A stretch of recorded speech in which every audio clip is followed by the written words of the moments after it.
Hello,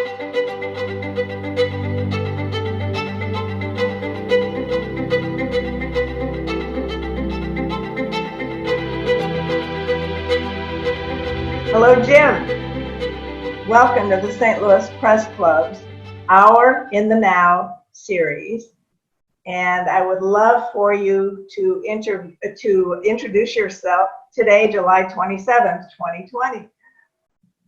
Hi, thanks for having me, Jessica. My name is Jim Woodcock. I'm a Senior VP and partner here at FleishmanHillard. I manage our sports work. I'm on my second tour of duty here at FleishmanHillard. I was here from 92 to 97. Primarily worked on Anheuser-Busch work at that point, but also did a lot involving civic progress here in St. Louis and some other clients, which included Coca-Cola, Sony, Adidas, and a few others. And then from there went to the St. Louis Blues, where for 8 years I was Senior Vice President of Marketing and Communications for the Blues. Returned here in 2005 to open the sports practice, which today now is a global practice that we have counselors throughout every region in the world. We've got clients that range from sports leagues, teams, brands, organizations, and it's been a wonderful experience. I'm 15 years back now at FleishmanHillard, and it's my pleasure to be with you today. Yeah, it's our pleasure to have you. So, did you watch Major League Baseball, the Cardinals? I have. First of all, on two fronts. One, a huge Cardinals fan. Grew up here. I'm a lifelong, Cardinals fan and Blues fan and so on. And so just from a passion standpoint, I couldn't wait to see the Cardinals again. Obviously, the curiosity factor was in play as well. Not just how the Cardinals staged the games here at Busch Stadium over the weekend, but also how Major League Baseball, overall, is rolling out, I wouldn't call it a restart. This is actually the start of Major League Baseball. So obviously no fans. In some cities, you've got cardboard cutout fans. In some cities, you've got virtual fans. In some cities, you don't have fans at all. And in some cities, you have some, the piped-in ambient, fan sounds and all that to kind of make you feel that you really are at a ball game. So I found, frankly, all three sort of executions to have value. I don't think there's a right or wrong way, and so far so good with Major League Baseball. Now, as we record this, the Miami Marlins have had some positive tests, and how that's going to affect the schedule in the short term is to be seen. And I think that is a microcosm right now of the COVID world we're in, because everyone is planning in a manner, both communications and operational, in ways that they never anticipated. So there's no textbook. There's no here's how we did it back in 1950 when we had the polio scare. That was completely different. This is a global pandemic of unprecedented levels, and baseball, all eyes are on baseball now. Certainly very shortly, all eyes will be on the NBA and the National Hockey League as they return to play, and then obviously the NFL following. It's extraordinary, really. From your point of view, pivoting, the moment your team had to pivot to this unprecedented time, what all the havoc that was wrought on sports institutions. Talk a little bit about internally how you handled this. Well, in this industry, if you've been around long enough, or even if you haven't been around long enough, you're going to get a chance to do some things that no one else has ever done, whether that's opening a stadium or starting a new team, a first-time championship, or you're going to be part of something that communicators throughout the world are sort of encountering at the same time for the first time. Usually when that happens, it's not good. It could be an economic crisis or terrorism, and so COVID's been all that and more. And when you combine that with the current events, that we've had here, certainly in the U.S. with the election cycle, the race for the presidency, and then the George Floyd murder, and the social and racial injustice movement that has unfolded since then. I think it's safe to say that this is the most unique and challenging moment the communications industry has ever seen, certainly for me. I think for my colleagues here at FleishmanHillard as well. So what I've personally experienced, and this has been rewarding, is the ability to collaborate, and we do anyway. You know, I mean, it's not unusual for me to walk down the hall and look for somebody from public affairs, look for someone from communications, look for someone from marketing, to contribute to the work that is in front of me. But that was ramped up and multiplied many times. Obviously, over the last 4 months here, and we're not walking down the hall and finding each other because we're not at the office. We're all working from home. But we find, at least I found, that the value in an agency like FleishmanHillard is immense in moments like these because of the expertise and sort of the experience in many cases. We haven't been down this road before, but we've been close perhaps in some other areas. And so I find great comfort in being able to turn my clients over to public affairs experts, to internal communications experts, to corporate issues experts, because COVID and everything around the racial and social injustice moment that we're in right now, all of those touch all those different disciplines. So to say that, like, I'm in sports and I think you can just sort of call me a sports guy, so to speak, but most of what I do has nothing to do with sports, the actual games themselves. Usually it involves something around the games, around the business of the games, around the business of the business. And sometimes whether that be marketing, whether it's sponsorship, stadium construction, transfers of franchises, and so on. COVID has taken that to a completely different level, and it's been an experience that, in a weird way, I kind of welcome because it's so fascinating. But on the other hand, I wish it didn't happen, obviously, because it's been so tragic. So it's happened, and you're doing a lot of hand-holding, I would imagine. Can you give some anecdotes? You don't have to name clients, but please, if you can secure some of those for us so we can get a flavor for the fears and preoccupations of the clients. Well, first of all, clients, I was just mentioning that, we're all experiencing first-time moments with certainly COVID, but then everything else I just mentioned as well. The same thing holds true for our clients. In my case, those clients include sports teams, owners, leagues, governing bodies, sponsors, and they're all going through these moments, these experiences for the first time, and they look to us. So a lot doesn't change in that respect. I mean, this is a completely different world, and yet they're kind of coming to us for the same things that they do typically. We're expected to anticipate and guide our clients as we always do, help them connect as appropriate with their audiences. Often that includes internal interests, stakeholders, the public. The list is pretty long. I think right now, you mentioned hand-holding. We're hand-holding goes two ways. I'm very grateful that they continue to look to us and they rely on us. It means a lot to us, and FleishmanHillard certainly to me. And I think what we all want to do is as best we can, as authentically as possible, is to, everyone wants to deliver good news. But we know that that's not really possible in this moment. And so our clients are coming to us to, ask us how to communicate and when. It's more important than ever. No one wants to deliver bad news twice.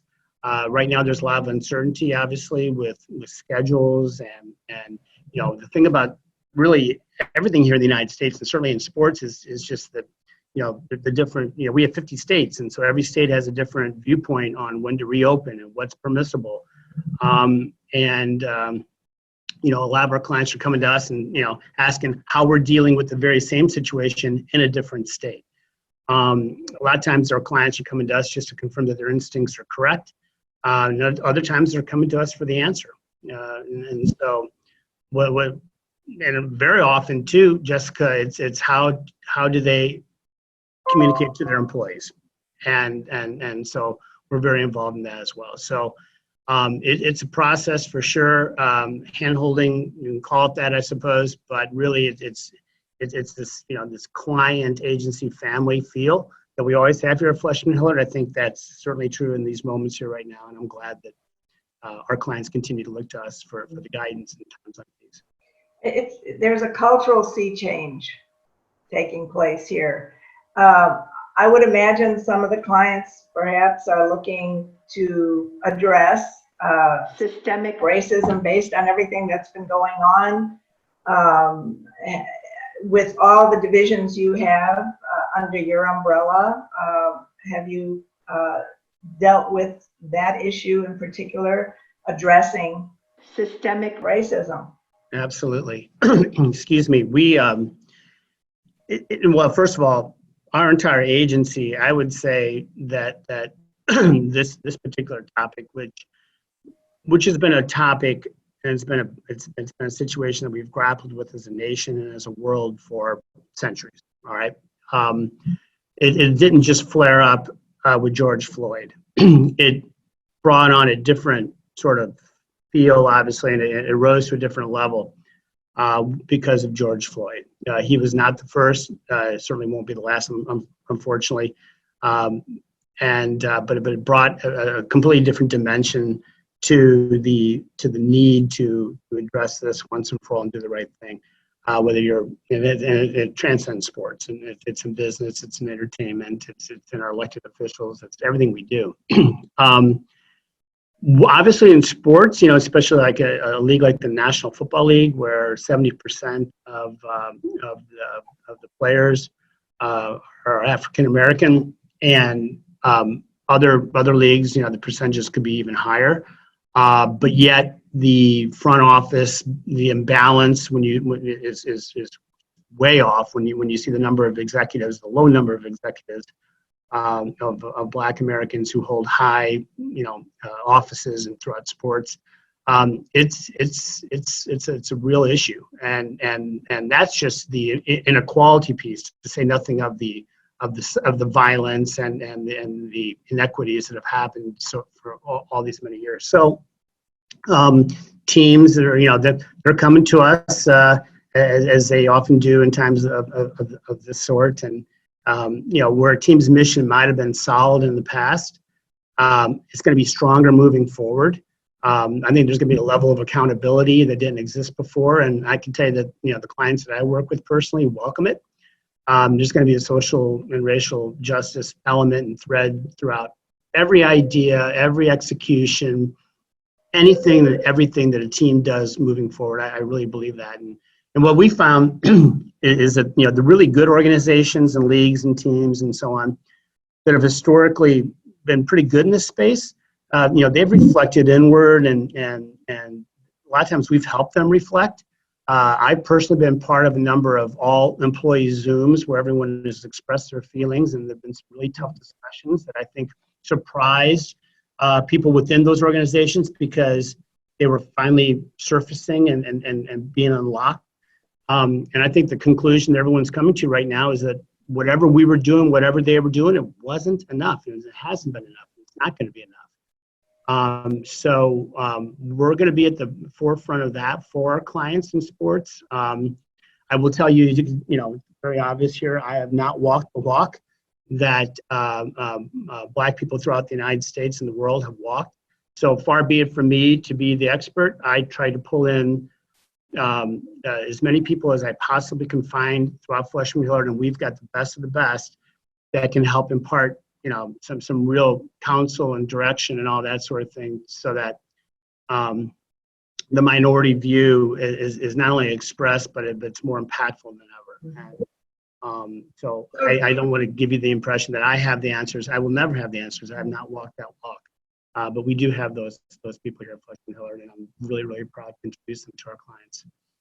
So Jim, earlier you addressed public affairs, you addressed staging, you addressed authenticity.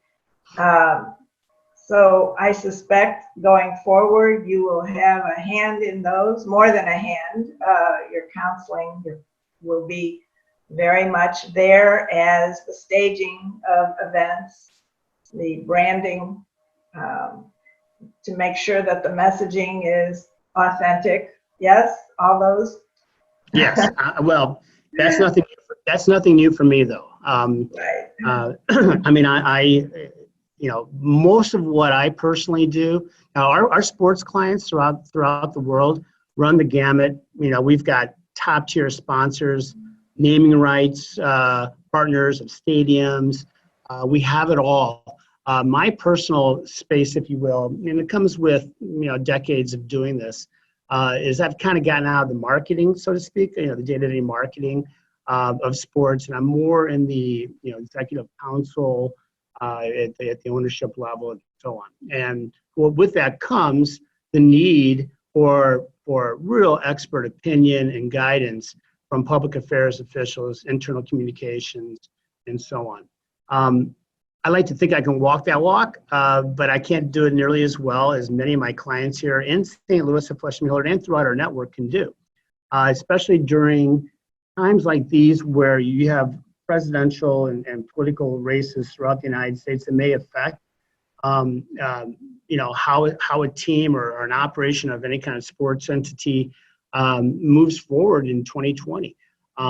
So I continue to lean on the best of the best here at FleishmanHillard for that, and always will. And in this case, again, we're working with our sports clients on how to reopen, so to speak, whether that's reopening on the field, on the ice, on the pitch, whatever it is, or whether it's reopening as an organization and your employees are returning. I surround myself with the right subject matter experts here at Fleshman, and it really makes me feel good to introduce them to our clients because they see the breadth and depth of an agency like ours, where we have 80 offices around the world. We're strong in every discipline. And it really tickles me actually to show off the great people that we have here, and really not just experienced people, but also the young and the new and up and coming sort of generation here.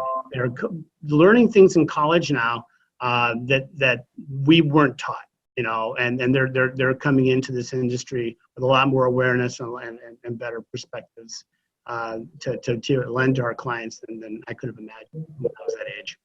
Well, you have the legacy of FleishmanHillard with regard to best practices. So that's a wonderful foundation from which to begin. But what was it like observing no live sports essentially in these last few months?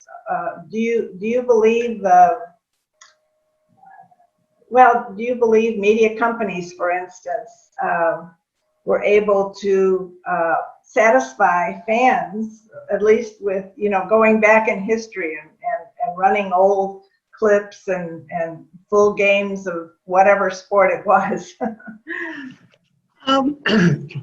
Satisfy might be the right term. I don't think it won anyone over. Vintage games are really nothing new, and yet I can't fault. I'm not sure what I would have been able to counsel a Fox Sports Midwest or a national network to do any better. It was very difficult, obviously, to bring people together for any kind of panel discussions or whatever. And after a while, that gets old as well.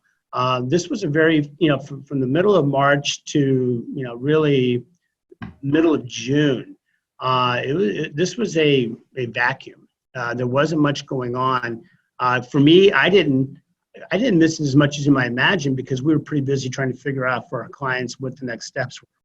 And a lot of rescheduled events, league calendars, the things that we do and our clients do, that the timelines and the milestones, the benchmarks were all moved, and we had postponements, we had cancellations, and so on. When international soccer returned, about a month ago or so. Now that was a daytime product for the most part because obviously 6 hours ahead, 7 hours ahead, what it may be. In Europe, I think that started to whet the appetite of a lot of fans throughout the world, even if they weren't soccer fans. And then NASCAR got into the groove, and they've actually had one event with 20,000 fans that were socially distanced, and kind of gives us a little bit of hope for the future. So I think everyone did the best they could. whether it was a television rights holder or a website like ESPN.com or whatever, we held serve, I think, as a sports industry. Now everyone's returning, and the scrutiny is going to be great as to the success and sometimes possibly failures. We hope not, of these leagues as they return. I feel that everyone sort of says this is going to be like a wonderland here in the last 5 months of the year. There's going to be so much sports that everyone's just going to love it, because it's going to be wall to wall, and you're going to have every sport competing for championships. Actually, at the same time that normally they would be starting their regular season. I kind of feel, I hope that's the case. I worry about anxiety. I worry about fans and people at home almost having too much to consume, because it's going to come, it's going to come fast and thick, and hopefully there's going to be enough, attention, for the investment that the leagues are putting into this. There's going to be some cannibalization, because there's going to be some bumping into each other. Now, I'd rather have that, because that means that everything's happening versus another widespread shutdown. So I'm hoping that we have hard decisions to make as to what we're going to be watching in a month or so. Well, today, again, I'm mentioning the date because the COVID-19 dominates the news. And I would imagine everybody's on eggshells with regard to what the future looks like. Yeah, I mean, what we've seen so far is the hub city or bubble sort of formats. Now that really the NBA and the NHL haven't really embarked in full just yet. But Major League Soccer has staged a very, very strong World Cup style tournament in Orlando that has been, first of all, great soccer. Number two, has been fairly successful as far as the keeping COVID at bay. And it just takes, though, unfortunately, one moment, for us to rethink the wisdom of returning to play. If that one moment is significant, why, like an entire team being found to be, to be positive or whatever. So we're just crossing our fingers. I do feel that, sports, to some degree, I think the public looks to sports, its executives and, its athletes, certainly the teams, for some leadership and inspiration. And, this isn't to say that the public looks to sports for a cure. I mean, I'm not trying to say what's, sports is the equivalent of Dr. Fauci by any means, and certainly don't want to underestimate our public officials, elected officials and all that. But I think people come to sports and look to sports in days like these, moments like these, for hope. And that includes entertainment as well. I think they look to, instead of the president and mayors and senators and all that for comfort and leadership, I think they look to sports. And hopefully sports can help, stimulate a return to whatever normalcy may look like in the months to come. So, and sports actually could give us a blueprint as to how well we can pull other things off moving forward. I think, so far, there's going to be obstacles. There's going to be positive tests and local and state directives as to, where games can be played or whether they can be played, and how teams and leagues adjust all this, adapt or transition is going to, I think, give a lot of other industries something to follow. And that's what I was going to ask you. If you look at it as a communications, a new business model, really, a blueprint for how to conduct business. Well, to me, I'm going to be, I'm in communications. I really firmly believe that communications is at the root and it's at the epicenter of everything I've just discussed, because you have the operational side and you have the health and safety experts and authorities, both at the state level, national level, global level. They're all there. But how the next step is communicated is essential.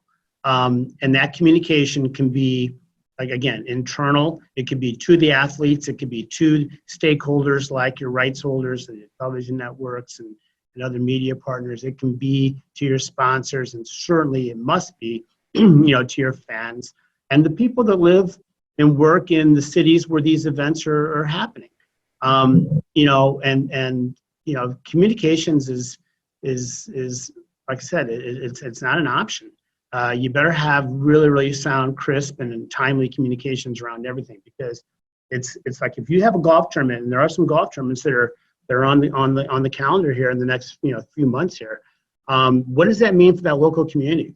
It probably feels really good for someone sitting at home watching on TV and able to see a golf tournament, but are the people in that community happy that the golf tournament's coming to their city?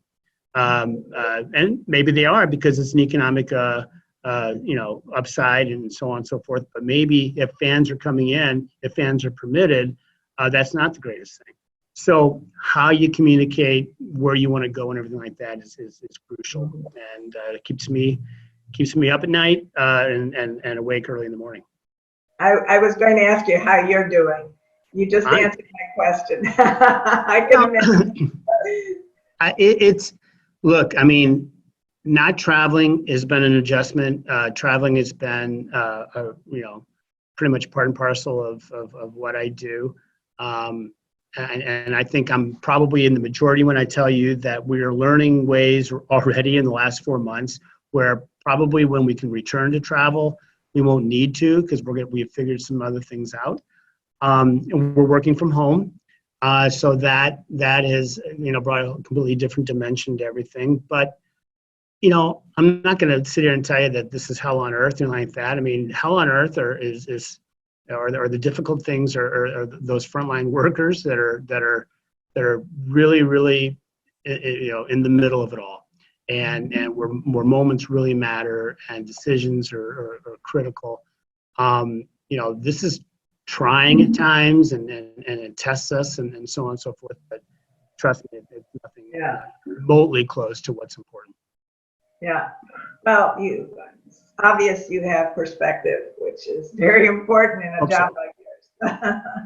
So, you spoke about economic development. Certainly sports is an inextricable relationship in that equation for a community. But I want to talk about the fans. Let's talk about the fans in this area, the St. Louis area. That's an inextricable relationship with sports. What are your observations about our fans, if you would, please? I think our fans in St. Louis have been very mature. I don't think I have not sensed any kind of like, well, this is ridiculous and why can't we go? And I think everyone's just really grateful for what they have. I'm always impressed by the fans in St. Louis, to be fair. I mean, this is no different. I know that they're hungry for the return to play. The Cardinals are back in action now. The Blues begin here shortly. I don't think anyone wants it at the expense of the health and safety of the athletes and/or themselves. I haven't gotten that sense at all. So I'm really proud of it, as typical. And the one casualty that really disappoints me and actually hurts me a little bit is the Battlehawks, the XFL team that represented so much for St. Louis. And you talk about the St. Louis sports fan. The St. Louis sports fan, who was surprised? I certainly wasn't, that we responded to an XFL football team in the way we did, where we sold out the bottom portion of the dome for the first 2 home games, and just the joy and the electricity that permeated the city for those first few games, home or away, for the Battlehawks was spectacular. And I had really high hopes for not only the league, but certainly the Battlehawks becoming every bit at the same in the same discussions as we hold for the Blues and the Cardinals. And then the pandemic hit, and not only was the season suspended, the league folded. And kudos to everybody that was involved in the Battlehawks launch. Launching things is very, very hard. And they did a wonderful job. And I think that the fan response was spectacular. And part of that, was because of who we are as fans in St. Louis, and part of it was the communications work and the outreach that the Battlehawks front office did here in St. Louis. So that really is we may have already forgotten a little bit about the Battlehawks, and I personally won't, because I thought they really nailed it, early on. They were the model XFL team in the short period of time that the league was back in action. Yeah, that's a wonderful something to read in, when people look back at this video, for instance, or to see and to hear your comments, your observations on that. I think that's important. Can't thank you enough, Jim, for your wonderful seasoned perspectives. This is good information for unseasoned young professionals to take in. Really, thank you. Any other words you would like to? Anything you'd like to say in this? Oh, I just the art of communications has never gone out of style. It has never been replaced by something better. It is extremely important to how we live. I mean, it truly is. It's probably more important. I mean, we've probably said in the past it's never been more important. I think we can safely say in 2020 it's never been more important. So to those who are in the middle of this, both the pandemic and the great movement that we have today here for a better world when it comes to racial and social justice. I wish everyone the best, and I'm happy that my industry and what we do at FleishmanHillard is at the center of it, because we can be difference makers, and I believe in most cases we are. It makes me really, really proud to be here at FleishmanHillard and to continue to hopefully do good things for our clients. And dare I ask about the Olympics? Well, the Olympics were supposed to be happening right now. Today is, as we record, it's the July 27th. So we would have been watching gymnastics or swimming or whatever. So it's almost surreal to think. I think the Olympics will be in great shape. For me personally, I'm already, working and looking at the FIFA World Cup, which comes to the United States and Mexico and Canada in 2026. And so you ask if it's too early to talk about the Olympics. It's not too early to talk about the FIFA World Cup, which will be here in 6 years. And it is the greatest show on earth, the FIFA World Cup. Where the Olympics is in one city, the World Cup is held typically in one nation at multiple cities. And this will be the first one ever that will have 48 nations playing in 3 different countries. So we're very privileged to have a role in this so far. We had some events that we were supposed to have attended this year that were postponed because of COVID-19, but we've figured out Zoom, and we've had a couple good meetings without being in person. And so that runway is a 6-year runway, and we're on it. So to say that the Olympics is too early, absolutely not. Right now you've got to plan ahead for everything, and so we're doing it with both. This time I'm saying the interview is over. Thanks for expanding on that. But thanks from the St. Louis Press Club. This has been a wonderful interview and continued success. And it's been really eye-opening. Thank you for your time, Jim. Thank you, Jessica, and thanks to the St. Louis Press Club. Thank you.